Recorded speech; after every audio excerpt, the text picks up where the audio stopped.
Naging tindera nga ako sa tindahan nila Chawot ngayon. At grabe, hindi rin pala madaling gawin to. Parang mas marami pa yung kain ko dito kaysa sa magtinda. Ramdam kong hindi na ako makakaulit dito kasi wala na akong ginawang tama. Opo, luging-lugi na sila sa akin. At kahit yung soft drinks, hindi ko rin pinalagpas. Ngayon, naintindihan ko na kung bakit hindi kami nagkaroon ng tindahan. Kaya naman, from this to this. At eto nga, excited na akong magtinda. Nasabi ko sa inyo noon na pangarap namin magkaroon ng tindahan sa bahay namin. Ayaw kasi ni mama kasi alam niya mangungupit lang kami, no? At para mahil naman yung inner child natin, talaga nagpaalam ako kay Chawat na magtitinda ako sa kanila. Nakakahiyaman yung gagawin ko pero bahala na si Batman. Hoy, wala kang ganon. Kaya pasensya na kinatita ko, manggugulo muna ako ngayon. At para makabawi ng konti, nagdala ako ng pangmeryenda. Inaaway pa nga ako ni Di kasi late daw ako ng 15 minutes. Ikakaltas niya daw yung sahod ko sa pagiging tindera ko ngayon. Kailangan ko nga muna magpakabait ngayon kasi meron ako nagawang kasalanan dito sa lalaking to. Kaya pinagluto ko siya ng paborito niyang beef. Natawa na nga din ako bakit meron din akong dalang santo. At nabigla ako meron din siyang paregalo sa akin. Wala namang special sa araw na to pero nagkaroon kami ng exchange gift. Sa totoo lang ngayong taon na to mas naging close talaga kami ni Di. At kahit sa ilang buwan na yun ang dami niya nang nabibigay sa akin. Sobrang na-appreciate ko nga yung binigay niya kasi meron na akong makakatabi sa kama. Madalas ko din nakikita nagta-transaction dito si Chawat kaya susubukan natin. Oh, Pak, nagmukha na talaga akong tindera ngayon. Pero pakiramdam ko yung OOTD ko parang pupunta ako ng Hawaii tapos doon ako magsasunbathing. Pasensya na kayo, ang daming commercial bago ako magsimula. Magpahinga ka muna, tita. Ako nang bahala. Magpahinga ka. Bukas lugi ka na. Sana talaga hindi kayo magsisi na ako yung pinagtinda nyo dito. Ako na nga yung magbubukas ng tindahan kaso ayaw sa akin ng password. Sa susunod, magpapalagay na ako ng Face ID dito. No? Pero in fairness, may kabigatan din pala to. Pero wala akong karapatan magreklamo kasi ginusto ko naman to. Opo, para na rin ako nag-gym sa kakabuhat ko.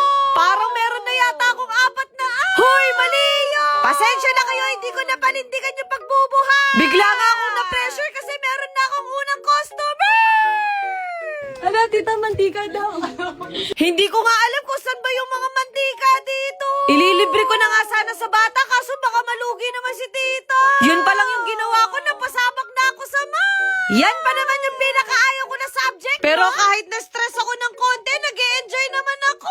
Kapag daw nagbubukas ng tindahan si tita, naglilinis daw siya dito. Kaya siguradong kapag nakita ng nanay ko to, napaka-proud niya sa akin. Kung alam niyo lang ako yung pinakakilala ni mama na napakasipag sa panaginip. Pero wag niyo kong ganyanin kasi nag-i-improve na din tayo. Tinuruan na nga din ako ni Di kung paano daw ako makarami ng customer dito. Wag daw dapat ako masungit, kailangan nakangiti lagi. May 1 star na nga daw ako kasi very good daw ako.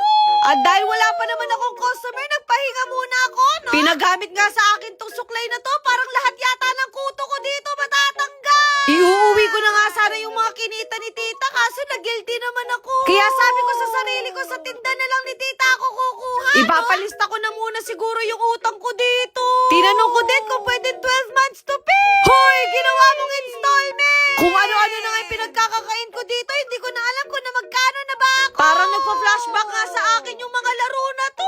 Literal na parang bumalik ako sa pagkabata. Naabutan ko kasi yung hindi kami mahilig sa gadget. Kumbaga, mas marami pa yung time namin maglaro sa daan. Konti na lang matutuka na ako kasi hindi ko talaga makita yung tinuturo ni tita. Kumbaga, napapractice yung pasensya niya sa akin. May tagabantay din tayo dito kaya bawal tayong mangupit. Kaya huwag niyo ako tutularan. Nakakamiss din pala tong plastic balloon. Kapag galing ako sa school, eto lagi kong binibili. Eto yung favorite na banding namin ni Bunso noon. Palakihan pa nga kami ng lobo noon tapos kung sino yung pinakamaliit siya ang iiyak. Lagi nga kami nagbabangayan ni Bunso noon kaya buti na lang nagkasundo kami ngayon, no? Ganito pala magtinda ngayon, kailangan may kasama, no? Naalala ko, etong balls na to, nilalagay ko pa sa tabo tas hahayaan ko siya lumaki doon. Preswa sa mga naabutan to. Sakto, meron na rin bumili na soft drink. Eto yung madalas na napapanood ko sa mga nagtitinda kaya gagawin ko yung hindi ka nais-nais. Sabi ko naman sa inyo, yung intrusive thoughts ko talaga ang mananalo dito.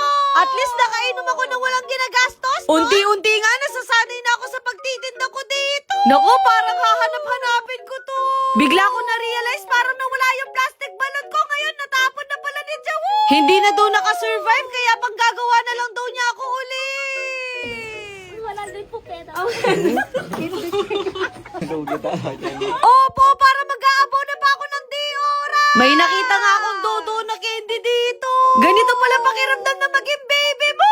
Hoy, iba yun. Hindi pa rin pala na face out yung ganitong candy. Eto nga yung sulit na nabibili ko noon kasi meron na siyang 4 na candy. Kumbaga, eto pa yung ginagamit ko na fake name. Aminin nyo, minsan nakakamiss din maging bata. Dati kasi sobrang excited ko mag 18 years old. Kaya kayo habang bata kayo, wag niyong madaliin yung sarili niyo. Kasi iba na talaga kapag nasa real world ka na. Sinubukan ko nga yung pinagbabawal na technique dito sa yelo. Sabi ko na sa inyo, maloko talaga akong tao. Parang wala na yata akong ginawang tama. Napasakto pa nga sa akin na merong mangungutang. Sabi ko may 50% na interest kung hindi siya magbabayad bukas. O, diba ako talaga yung tindera na maldita? Hoy, nagtatrabaho ka lang dito. Binilang ko na nga yung kinita ko. Sakto, meron na akong pambili ng Starbucks ng pang 2 araw. At dahil dyan, ipapasara ko muna yung tindahan ni tita. Balik na lang siguro kayo bukas para